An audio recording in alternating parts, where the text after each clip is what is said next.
Good morning. I wanted to come on and talk to you today around the way that we have our cup filled up as men and women and how we differ.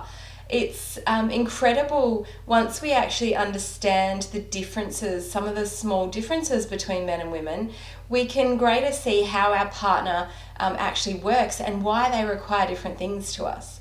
So we might spend an amazing weekend or a day or an hour or whatever it might be with our partner, and we finish that experience feeling totally loved and full and euphoric and amazing. And what happens is that for one of the partners, that continues on for quite a period of time. So for the male, that continues on for quite a period of time. For the female, however, they actually feel that way for a shorter amount of time. And the reason is, if we just take this glass as an example, so when we fill our love bucket up, men's cup pretty much will stay like this, stays upright, and it holds those feelings in there, and it doesn't need to be topped up so much. However, women, their cup's kind of on the side, and so there's a little bit that will get left in the bottom, but most of it is spilling out. So as soon as we're putting it in, it's spilling back out again.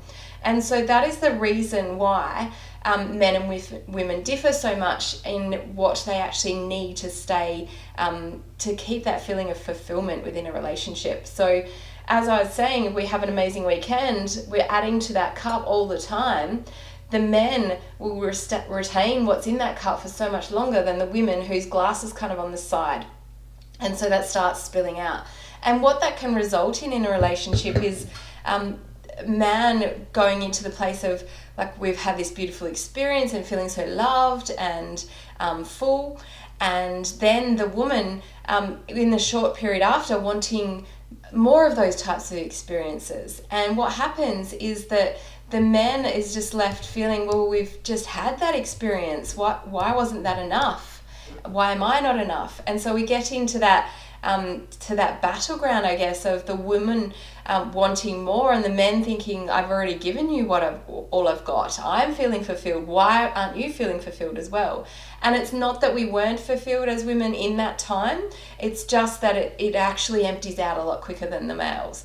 So when we start to realize this and understand this, what it enables us to do is to be more aware of our partner. So from a men's perspective, if you've got an understanding that your woman's cup is going to empty a lot quicker than yours, then you can make steps to make sure it stays filled. From a women's perspective, if you understand that their cup stays a lot fuller a lot longer, then you can be a little bit more lenient and realize that they are going to be fulfilled for a lot more, a longer period of time. And so therefore, it takes away that neediness or that, I guess, that underlying fear that they just did that to appease you, and now they're just like, well, she's done for now. So it really changes the energy in the relationship when we can be aware of how our other person experiences that love and that bucket, and whether it's tipping or not. And it's not to do with the individual or the circumstances of the event or anything like that. It's just men and women are wired differently.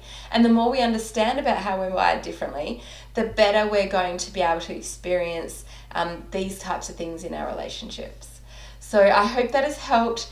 Become aware, have a chat to your partner about how they can keep your cup filled with the little things each day.